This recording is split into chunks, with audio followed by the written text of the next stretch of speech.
Hi friends, first of all ரொம்ப நன்றி நம்ம சேனலை சப்போர்ட் பண்ணுற ஒவ்வொரு நண்பர்களுக்கும். நாளை மார்க்கெட்டுக்கான ஒரு சின்ன வியூவை பார்த்துடலாம். ஸோ ஃபஸ்ட்டு இன்றைக்கி மார்க்கெட் எப்படி இருந்தது அப்படின்னா, ஸோ நேற்று ஒரு 370 பாயிண்ட் நிஃப்டியில் ஸ்ட்ராடல் ப்ரீமியம் இருந்தது. ஸோ கொஞ்சம் வாலட்டிலிட்டி மார்க்கெட்டில் இருக்கும் அப்படின்றது தான் நானும் நினச்சேன். பட் பெருசாக இல்லை. மார்க்கெட்டில் வந்து பார்த்திங்கன்னா ஒரு மாதிரி கன்சாலிடேஷன்லேயே மார்க்கெட் வந்து த்ரூ அவுட் டே முடிஞ்சிருச்சு. ஸோ ஒரு நிறைய கால் ஆப்ஷன்ஸும் சரி, புட் ஆப்ஷன்ஸும் சரி, அக்ராஸ் எல்லா இண்டெக்ஸுமே செல் பண்ணப்பட்டிருந்தது இன்றைக்கி. ஸோ ரொம்ப டைட்டாக வச்சுருந்து நல்ல ஒரு டிகே வந்து இன்றைக்கி எடுத்திருக்காங்க. ஸோ 370லேருந்து ஒரு 210 அப்படின்னு சொல்லும்போது ஒரு 160 பாயிண்ட் வந்து நல்லா டிகே ஆயிருக்கு பிஃபோர் எக்ஸ்பைரி அப்படின்னு சொல்லும்போது கொஞ்சம் உஷாராக இருக்கணும். ஏன்னா நாளைக்கு தான் மேபி சரவடி இருக்கலாம் அப்படின்றது தான் எனக்கு தோணுது. ஸோ ஒரு 25,000க்கும் அண்ட் 24,500க்கும் நடுவில் நாளைக்கு எக்ஸ்பைரி மேபி இருக்கலாம் அப்படின்றது தான். பட் அதுக்கு நடுவில் மார்க்கெட்டோட மூவ் வந்து கணிக்க முடியாது அப்படின்றது தான் ஒரு நிதர்சனமான உண்மை. ஸோ இதை விட்டு மேலே கூட உடைக்கலாம். இஃப் இன்கேஸ் மார்க்கெட் ஒரு சைடு போகணும்னு நினச்சிருச்சு அப்படின்னா கண்டிப்பாக வந்து அதை தடுக்கவே முடியாது. இது லாஸ்ட் ஒரு 3 வாரம் எக்ஸ்பைரி நீங்கள் சென்செக்ஸ்க்கும் அண்ட் நிஃப்டிக்கும் எடுத்து பார்த்தீங்கன்னா தெரியும். அந்த ஒன் சைட் டைரக்ஷனை யாராலையுமே கண்ட்ரோல் பண்ண முடியல அப்படின்றது தான் உண்மை. அப்போ என்ன மாதிரி ட்ரேட் எடுக்கலாம் அப்படின்னா ஒன்றும் பண்ண முடியாதுங்க. எடுத்தால் எட்ஜோடு போயிடணும், இல்லைனா ட்ரேடு பண்ணாமல் நீங்கள் வந்து சும்மா தான் இருக்கணும். ஸோ ஒரு கால் பட்டர்ஃப்ளையும் புட் பட்டர்ஃப்ளையும் 2 சைடை எடுத்துகிட்டு நடுவில் ஒரு அயன் ஃப்ளையை வந்து பார்த்திங்கன்னா போட்டு விடணும். லைக் இங்கே நான் எடுத்து வச்சுருக்கேன். ஸோ எப்படி எடுத்து வச்சுருக்கேன் அப்படின்னா ஒரே ஒரு ஜஸ்ட்டு எக்ஸாம்பிளுக்கு தான். இப்படி போட்டோம் அப்படின்னா நமக்கு ஒரு 1:1 நல்ல கேம் கிடைக்கும். இல்லை அப்படின்னா அட்லீஸ்ட் வந்து ஒரு சின்ன ரிஸ்க்லையாவது நம்ம வந்து ஈஸியாக வெளியே ஓடி வந்துட முடியும். ஓகேங்களா? ஸோ நான் அட் த மணியில் இருக்கிறதே வந்து பார்த்திங்கன்னா செல் பண்ணியிருக்கேன். இது காலையில் பண்ணியிருந்தோன்னா ரொம்ப ரிஸ்க்கு கம்மி, பட் ரிட்டர்ன் கொஞ்சம் நல்லாவே இருந்திருக்கும். பட் நான் ஜஸ்ட் ஒரு ஐடியா மாதிரி கொடுக்குறேன். ஸோ அட் த மணியை வந்து பார்த்திங்கன்னா ஒரு அயன் ஃப்ளையில் கவர் பண்ணிக்கலாம். ஒரு 200 பாயிண்ட் கவரில் ஒரு கால் பட்டர்ஃப்ளை, அந்த அயன் ஃப்ளைலேருந்தே ஒரு கால் பட்டர்ஃப்ளை வந்து கண்டிப்பாக இருக்கணும். ஓகேங்களா? ஸோ அதை மட்டும் நான் ஒரு 200 பாயிண்ட் கேப்பில் நல்லா எடுக்கிறேன். ஏன்னா பிகாஸ் கால் சைடு வந்து எனக்கு கொஞ்சம் பயமாக இருக்குது. அதனால் எனக்கு கொஞ்சம் கால் சைடில் கொஞ்சம் பாயிண்ட்ஸ் வேணும். ஸோ ஒன்றும் இல்லை, இது வந்து 1:2:1. ஓகேங்களா? ஸோ நிறைய லெக்ஸ் இருக்கும், அதை பார்த்துலாம் பயப்பட வேண்டாம். ஏன் இப்படி கவர் பண்ணுறோம் அப்படின்னா ஒன்றும் இல்லை, மார்க்கெட்டோட மூவ் வந்து பார்த்திங்கன்னா இந்த 500 பாயிண்ட்டுக்குள்ளே சுத்தம் அப்படின்றதுனால இந்த மாதிரி பண்ண வேண்டியது இருக்குது. மற்றபடி வேறு எதுவும் இல்லை. ஸோ நான் வந்து ஒரு கால் பட்டர்ஃப்ளை போட்டிருக்கேன், ஒரு புட் பட்டர்ஃப்ளை போட்டிருக்கேன், நடுவில் ஒரு அயன் ஃப்ளை போட்டிருக்கேன். போட்டேன் அப்படின்னா பார்த்திங்கன்னா இப்படி தான் வரும். ஸோ ஒரு 1:1 ஒரு 7,000 ஒரு 7,800 வந்து பார்த்திங்கன்னா ரிஸ்க்கு. இந்த ரிஸ்க்கு கூட வந்து பார்த்திங்கன்னா ஒரு மத்தியானத்துக்கு மேலே தான் வேகமாக கரையும். ஓகேங்களா? ஸோ மார்னிங்கே ஒரு சைடு கேப் அப் ஆகிடுச்சு, இந்த பக்கம் எந்த பக்கமாக ஒரு சைடு ஓடிடுச்சு அப்படின்னா கூட ஒன்றும் பிரச்சனை இல்லை. நம்ம வந்து பார்த்திங்கன்னா பாதியிலே கட் பண்ணிட்டு வந்துடலாம். இல்லை இதுக்கு நடுவில் எங்கேயாவது நின்னா கூட மினிமம் வந்து பார்த்திங்கன்னா எனக்கு தெரிஞ்சு ஒரு 3,300 கிடச்சிரும். இந்த ஷார்ப்பாக இருக்கிற இடம் எங்கேயாவது நின்றுச்சுன்னா கொஞ்சம் அட்வான்ஸாக கிடைக்கக்கூட வாய்ப்பு. ஸோ இந்த மாதிரி ஒரு பெரிய ஒரு ரிஸ்க் உள்ள மார்க்கெட்டில், இல்லைன்னா இந்த மாதிரி ஒரு எக்ஸ்பைரியில், இல்லை ஒரு நார்மல் எக்ஸ்பைரியில் கூட தாராளமாக வந்து பார்த்திங்கன்னா இந்த மாதிரி ஒரு காம்பினேஷனில் வந்து செட் பண்ணலாம். ஏன்னா இவ்வளோ லெக்ஸ் போடுற மாதிரி இருக்கும், மற்றபடி வேறு எதுவும் இல்லை. ஸோ இது ஜஸ்ட் ஒரு ஐடியா. அண்டு நாளைக்கு எனக்கு வந்து பார்த்திங்கன்னா நான் அப்சைடில் தான் போகும் அப்படின்ற மாதிரி எனக்கு தெரியுது. ஸோ அதுக்கான காரணங்கள் ஒன்று ஒன்றா நம்ம செக்லிஸ்ட்டில் பார்க்கலாம். ஸோ மொதல் விஷயம், இங்கே நம்ம எண்ட் ஆஃப் டேயில் நியர்லி 70 ஸ்டாக் வந்து லாங்காக இருக்குது அண்டு 137 ஸ்டாக் வந்து பார்த்திங்கன்னா ஷார்ட்டாக இருக்குது. ஸோ நண்பர் கேட்டிருந்தா இது ஏன் லாங் ஷார்ட்டு இப்படி இருக்குது அப்படின்னா ஒன்றும் இல்லை. ஸோ டோட்டலாக நம்ம மார்க்கெட்டில் ஒரு 205லேருந்து 210 கிட்ட வந்து பார்த்திங்கன்னா எஃப்என்டோ ஸ்டாக்ஸ் இருக்குது. இந்த எஃப்என்டோ ஸ்டாக்ஸில் நம்ம வந்து தெரிஞ்சுக்கலாம் அந்த ஸ்டாக்ஸோடைய, இல்லைனா அந்த ஸ்டாக்ஸோட நிலை என்ன அப்படின்னு சொல்லிட்டு. லாங் அப்படின்னா ப்ரைஸும் ஏறுது, அதில் ஓப்பன் இன்ட்ரெஸ்ட்டும் ஏறுது அப்படின்னா அதில் மக்கள் வந்து அந்த ப்ரைஸில் ஒரு அப்ரிஷியேஷன் இருக்கும் அப்படின்றது நினைக்கிறாங்க. இதே ஷார்ட் அப்படின்னா அப்படியே உல்ட்டா அந்த ஸ்டாக்கில் வந்து பார்த்திங்கன்னா ப்ரைஸ் வந்து டெப்ரிஷியேஷன் ஆகும் அப்படின்ற மாதிரி நினைக்கிறாங்க, வேறு எதுவும் கிடையாது. ஓகேங்களா? ஸோ அப்போ டோட்டலாக இங்கே பார்க்கும்போது 70 தான் லாங் இருக்குது. பட் ஷார்ட் போகும்னு நினைக்கிறவங்க கிட்டத்தட்ட ஒரு 137 ஸ்டாக்கில் இருக்குது அப்படின்றதுனால ஒரு 65-70% மேலே வந்து பார்த்திங்கன்னா மார்க்கெட்டில் ஷார்ட் இருக்குது அப்படின்றது இது மூலமாக நமக்கு தெரியுது. அண்டு இன்றைக்கி ஸ்ட்ராடல் சார்ட்டை பார்த்தோம் அப்படின்னா நல்லாவே தெரியும். ஸோ ஒரு கிளியரான ட்ராப்பு 370 இருந்தது நேற்று. ஸோ ஓப்பன் ஆகும்போதே 336. அது க்ளோசிங் பாருங்கள், எங்கேயுமே மார்க்கெட் பயப்படவே இல்லை. 215 முடிஞ்சிருக்கு. இந்த ஸ்ட்ராட்டஜி ப்ரைஸ்க்கும் ஸ்ட்ராட்டஜி விவேப்புக்கும் எவ்வளோ பெரிய டைவர்ஜென்ஸ் பாருங்கள். இவ்வளோ பெரிய டைவர்ஜென்ஸ்லாம் உங்களுக்கு மத்தியானம் வரையுமே இருந்ததுன்னா கூட நீங்கள் ஸ்ட்ராடல் போட்டிருந்தா கூட எனக்கு தெரிஞ்சு ஒரு 50 60 தூக்கி இருக்கலாம். ஓகேங்களா? ஸோ இது வந்து டைவர்ஜென்ஸ் ஏன் அப்படின்னு பார்த்தீங்கன்னா இன்றைக்கி இந்த டைவர்ஜென்ஸ்க்கான காரணம் வால்டலிட்டி ட்ராப் ஆனது, ப்ரைஸ் ஒரே இடத்துல இருந்தது. ரொம்ப அதிகப்படியான காலும் புட்டும் செல் பண்ணி மார்க்கெட்டை ஒரு மாதிரி ஒரே இடம் நிற்க வச்சது தான் காரணம். ஸோ நல்ல ஒரு டைவர்ஜென்ஸ் ஆக்சுவலாக இந்த 2 விஷயத்தில் ரொம்ப நாள் கழித்து பார்க்குறேன், விச் இஸ் குட் அப்படின்னு தான் சொல்லணும். அண்ட் ஆப்ஷன் செயினில் நிஃப்டிக்கு பார்க்கும்போது 24,750 அட் த மணியாக இருக்குது. ஒரு 200-250 பாயிண்ட் மேலே கீழே ஒரு ரேஞ்சு இருக்குங்க. ஸோ எனக்கு தெரிஞ்சு நாளைக்கு டார்கெட் பண்ணுறது யாராக இருக்கும் அப்படின்னு பார்த்தீங்கன்னா 25,000 கால் ஆப்ஷனாக தான் டார்கெட்டாக இருக்கும்னு நினைக்கிறேன். இஃப் ஐம் கரெக்ட் அப்படின்னா மார்க்கெட் அது உடையலாம் அப்படின்றது தான்.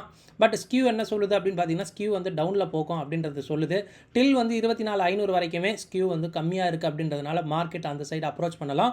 பட் மார்க்கெட் மேலே ஏறுது அப்படின்னா வால்டலிட்டி இன்க்ரீஸ் ஆகும், அப்படின்னா மார்க்கெட் அங்கே டான்ஸ் ஆட வாய்ப்பு இருக்குது. மார்க்கெட் மேலே ஏறிச்சு அப்படின்னாலே டான்ஸ் ஆடும். மார்க்கெட் வந்து பார்த்திங்கன்னா ஸ்லோவாக இறங்குது அப்படின்னா கால் அதிகமாக செல் பண்ணி புட்டை ப்ரொடெக்ட் பண்ணுவாங்க, இல்லை புட்டிலேருந்து வெளியே வருவாங்க அப்படின்றது தான் எனக்கு தோணுது. அண்ட் நாளைக்கு வந்து பார்த்திங்கன்னா பேங்க் நிஃப்டிக்கும் எக்ஸ்பைரி அப்படின்றதுனால இங்கே பார்த்தீங்கன்னா ஸ்கியூவை மட்டும் பார்த்துடலாம். ஸ்கியூ வந்து பார்த்திங்கன்னா கீழே தான், எனக்கு தெரிஞ்சே வந்து பார்த்திங்கன்னா நியர்லி கீழே தான் கம்மியாக இருக்குது. டில் வந்து பார்த்திங்கன்னா ஒரு 1000 பாயிண்ட்டுக்கு டவுன் சைடில் கம்ஃபர்டபுளாக இருக்குது. எனக்கு அதுதான் கொஞ்சம் வந்து டவுட்டாக இருக்குது. பட் நான் வந்து அப்சைட் பெட் பண்ணியிருக்கேன். Let's see. Same mid cap நிஃப்டிலாம் ஒரு பாயிண்ட் ஆஃப் டைமில் இன்றைக்கி பார்த்தோம் அப்படின்னா கால் ப்ரைஸ் ஹெவியாக இருக்குது, புட் ப்ரைஸ் கம்மியாக இருக்குது. ஓகேங்களா, at the money call price 100 ரூபாய்க்கு இருக்குது, புட்டோட ப்ரைஸ் 50 ரூபாய்க்கு இருக்குது. அதனால தான் மார்க்கெட்டு 12,600 12,740 730 என்னமோ இன்றைக்கி வந்துச்சு. ஸோ ஒரு நல்ல நான் உடச்சி நல்ல மேலே போகும் அப்படின்னு நினச்சேன். பட் நிஃப்டி மற்ற இண்டெக்ஸ் வந்து சப்போர்ட் பண்ணலை. மற்ற இண்டெக்ஸ்க்கும் எக்ஸ்பைரி அப்படின்றதுனால பெருசாக ரிஸ்க் எடுப்பாங்களா அப்படின்றது வந்து எனக்கு கிளியராக தெரியல. ஏன்னா லாஸ்ட் 3 வாரம் ரொம்ப வந்து பார்த்திங்கன்னா மார்க்கெட் வந்து டான்ஸ் ஆனது பார்க்க முடிஞ்சுது. நாளைக்கும் இருக்குமா அப்படின்றது ஒரு கொஷின் மார்க்கு. ஏன்னா நாளைக்கு மந்த்லி எக்ஸ்பைரி இருக்குது அப்படின்றதுனால இதை கன்சிடர் பண்ணுவாங்களா இல்லை எப்படின்றது வந்து கிளியராக தெரியல. ஓகேங்களா. அண்ட் எஸ்ஜிஎக்ஸ் நிஃப்டி பார்க்கும்போது இது வரைக்கும் ஒரு மாதிரி ஃப்ளாட்டாக தான் இருந்துக்கிட்டு இருக்குது. லெட்ஸ் சி எப்படி வந்து இருக்கும் அப்படின்றத நம்ம பார்க்கலாம். இன்றைக்கி ஃபெட் மினிட்ஸ் இருக்குதுன்னு நினைக்கிறேன். நம்ம டைம் வந்து 12 மணிக்கு மேலே. ஸோ கண்டிப்பாக அதில் நிறைய விஷயங்கள் வரும். யூஎஸ் மார்க்கெட் அதுக்கேற்ற மாதிரி ரியாக்ட் பண்ணணும்னு நினைக்கிறேன். ஸோ இப்போவே கேஷ் மார்க்கெட்டோட ரிப்போர்ட் வந்துருச்சு. நியராக ஒரு 4,600 கோடி ரூபாய்க்கு எஃப்ஐஐ வாங்கியிருக்கான். நியராக நம்மளும் 8,000 கோடி ரூபாய்க்கு டிஐ வாங்கியிருக்காங்க. இதுதான் நல்ல விஷயம். ஏன்னா இன்றைக்கி அக்ராஸ் பிஎஸ்சிஸ் வந்து பார்த்திங்கன்னா எல்லாம் 10-10% 15% மேலே வந்து ஏறி இருக்குது அப்படின்றதுனால கண்டிப்பாக இதில் நிறைய கேஷ் வந்து இன்வெஸ்ட் பண்ணப்பட்டிருக்கும் அப்படின்றத நினைக்கிறேன். விச் இஸ் குட் அப்படின்னு தான் தோணுது. வெள்ளிக்கிழமை இல்லைனா மண்டே டியூஸ்டே மார்க்கெட் இன்னும் வந்து மேலே போகலாம் அப்படின்ற மாதிரியும் எனக்கு தெரிஞ்சுக்கிட்டு இருக்குது. லெட்ஸ் சி அதில் ஏதாவது ஸ்பெஷல் வீடியோ இந்த வீக்கெண்டு ஏதாவது போட முடியுதா அப்படின்றதும் பார்க்கலாம். நம்ம போகிற வீடியோ கண்டிப்பாக உங்களுக்கு ரொம்ப ஹெல்ப்ஃபுல்லாக இருக்கும்னு நினைக்கிறேன். அப்படி ஹெல்ப்ஃபுல்லாக அந்த வீடியோ லைக் பண்ணிட்டு அப்படியே பாருங்கள். ஃபர்ஸ்ட் டைம் நம்ம சேனல் இப்போ தான் பார்க்குறீங்கன்னா நம்ம சேனலையும் சப்ஸ்கிரைப் பண்ணிக்கோங்க. ஸோ மொதல் விஷயம் இன்றைக்கி இந்தியா விக்ஸ் ஒரு 2.25% இறங்கியிருக்கு, விச் இஸ் குட் அப்படின்னு தான் நம்ம சொல்லி ஆகணும். அதனால தான் அந்த ஸ்ட்ராட்டஜியோடைய விவேப்பும் ப்ரைஸும் நல்ல ஒரு டைவர்ஜென்ஸில் இருந்தது. ரொம்ப நாள் கழிச்சு இந்த மாதிரி டைவர்ஜென்ஸில் பார்த்தேன். ஸோ நல்ல ஒரு டிகே 370 210 215 அப்படின்னு சொல்லும்போது நல்ல டிகே இன்றைக்கி மார்க்கெட்டில் இருந்தது அப்படின்னு தான் சொல்லணும். நிஃப்டி ஸ்ட்ராடல் 210, சென்செக்ஸ்க்கு நெக்ஸ்ட் வீக் கான்ட்ராக்ட் 1460 பாயிண்ட் வச்சுருக்கு. ஸ்கியூஸ் என்ன சொல்லுதுன்னு பார்த்தீங்கன்னா டவுன் சைடில் இருக்கிற மாதிரி தான் இருக்குது. பார்க்கலாங்க. அப்படி ஒரு வேளை டவுன் சைடில் போகுது அப்படின்னா கொஞ்சம் உஷாராக இருங்க. ஏன்னா 25,000 கால் ஆப்ஷன் நிஃப்டியில் கிட்டத்தட்ட ஒரு 65 லட்சம் கான்ட்ராக்ட் இருக்குது, புட்டை செல் பண்ணி வச்சுருக்கிறாங்க. அதை காப்பாற்றுறதுக்கு எப்படியா இருந்தாலும் மார்க்கெட்டை ஒரு மாதிரி ரிவர்ஸில் வேகமாக மேலே திருப்பலாம் அப்படின்றது தான் எனக்கு தோணுது. அண்ட் டெக்னிக்கல்ஸாக பார்க்கும்போது லாஸ்ட் 2 டேஸோட ஐஎன் லோஸை எடுத்துக்கங்க. அண்ட் பிபி டைனமிக்கோடைய அந்த சப்போர்ட் அண்ட் ரெசிஸ்டன்ஸை கூட நம்ம தாராளமாக எடுத்துக்கலாம். டேட்டா ஃபார் ஆப்ஷன் ட்ரேடர்ஸில் ஃபியூச்சர்ஸ் விஷயங்கள் பெருசாக வந்து ஹெல்ப்ஃபுல்லாக இருக்காது அப்படின்னு தான் நினைக்கிறேன். ஏன்னா நாளைக்கு மந்த்லி எக்ஸ்பைரின்றதுனால இது மே மந்த் கான்ட்ராக்ட்டு. நிஃப்டி இறங்கியிருக்கு, கான்ட்ராக்ட் ஹெவியாக ஏறி இருக்குது. இது வந்து நோட் பண்ணணும். நிஃப்டிக்கும் ஏறி இருக்குது, அண்ட் மிட் கேப் நிஃப்டிக்கும் ஏறி இருக்குது. ஸோ என்ன விஷயம் இங்கே இருக்குது அப்படின்றது தெரியல. பட் வந்து உஷாராக இருங்க. ஏன்னா நாளைக்கு வந்து பார்த்திங்கன்னா எக்ஸ்பைரி அப்படின்றதுனால எல்லாமே வந்து மேட்ச் ஆஃப் ஆகிடும். ஸோ ஒரு வால்டேலாக இருக்கிறதுக்கான விஷயம் கூட மார்க்கெட்டில் இருக்கலாம் அப்படின்னு தான் எனக்கு தோணுது. பிசிஆரை பொறுத்த மட்டுக்கு எல்லாமே கொஞ்சம் வந்து ஷேடாக இருக்குது கம்பேர் டு எஸ்டர்டே. இது ஒரு இன்ட்டாக நம்ம எடுத்துக்கலாம். மார்க்கெட்டில் கொஞ்சம் புட் செல்லர்ஸ் வந்து கம்மியாக இருக்காங்க, இன்றைக்கி இருந்தாங்க அப்படின்றது மட்டும் தெரிஞ்சுக்கலாம். அண்டு யூஎஸ் ஃபியூச்சர்ஸ் இது வரையும் ஒரு மாதிரி ஃப்ளாட்டாக இருந்துக்கிட்டு இருக்குது. அண்ட் யூரோப் மார்க்கெட் ஒரு மாதிரி மைல்டாக வந்து 3% அளவுக்கு வந்து இறங்கியிருக்கு. அதனால தான் நம்ம எஸ்ஜிஎக்ஸ் நிஃப்டி கூட ஒரு மாதிரி ரெட்டில் இருக்குது இப்போது. அண்டு ஃபெட் மினிட் இன்றைக்கி இருக்குங்க, இன்றைக்கி நைட்டு இருக்குது அப்படின்றதுனால அப்டேட்ஸ் ஏதாவது வரலாம். யூஎஸ் மார்க்கெட்ஸில் ஏதாவது ஒரு மூவ் வந்து இருக்கலாம் அப்படின்றது எதிர்பார்க்குறாங்க. So let's see. அண்டு இன்றைக்கி ஒரு ஸ்லோவர் கன்சாலிடேஷன் டேவாக தான் இருந்தது. ஸோ அதுதான் பயமாக இருக்குது. நாளைக்கு மேபி இவனுங்க சரவெடி மாதிரி போட்டுருவானுங்க அப்படின்ற மாதிரி. ஏன்னா பாஸ்ட் ஒரு 3 வீக்ஸ் எக்ஸ்பைரிலாம் பார்த்தோன்னா அப்படி தான் இருக்குது. ஓகேங்களா? ஸோ எக்ஸ்பைரியில் மட்டும் மார்க்கெட்டை கண்ட்ரோலே பண்ண முடியல அப்படின்ற மாதிரி தான் இருந்துக்கிட்டு இருக்குது. ஸோ அது வந்து சொல்லி தான் ஆகணும். ஓகேங்களா? இன்றைக்கி ஒரு மாதிரி சைலண்ட்டாக இருக்குது அப்படின்னா நாளைக்கு மேபி வந்து வயலண்ட்டாக இருக்கலாம் அப்படின்றது தான்.